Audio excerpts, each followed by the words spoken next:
ថ្ងៃនេះមករៀនធ្វើតាយ៉ទាំងអស់គ្នាក្នុងតាយ៉របស់ខ្ញុំហ្នឹង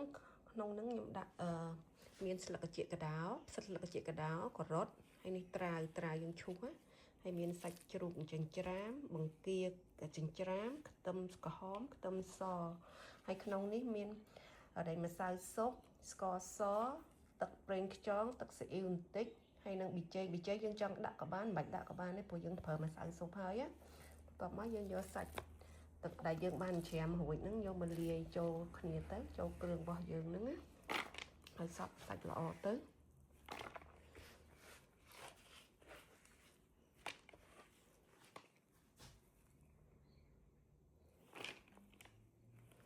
រសជាតិយើងកុំធ្វើប្រៃពេកព្រោះយើងពេលខ្លះយើងចង់ជ្រលក់មួយទឹកម្ទេស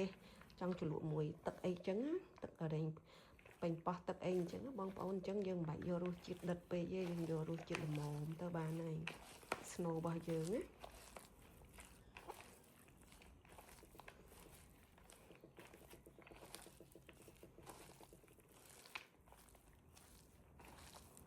គឺយើង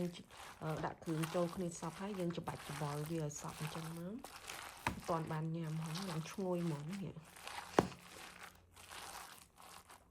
ហើយចាំយើងខ្ចប់វាណាតែខ្ញុំធ្វើរួចហើយបំពងរួចហើយឃើញពណ៌មិនសូវសានអញ្ចឹងតែឆ្ងាញ់ស្រឡប់រសជាតិណា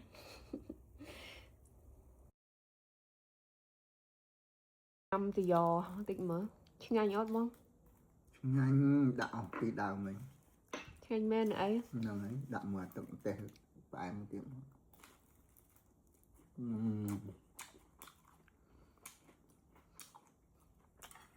ឆ្ងាញ់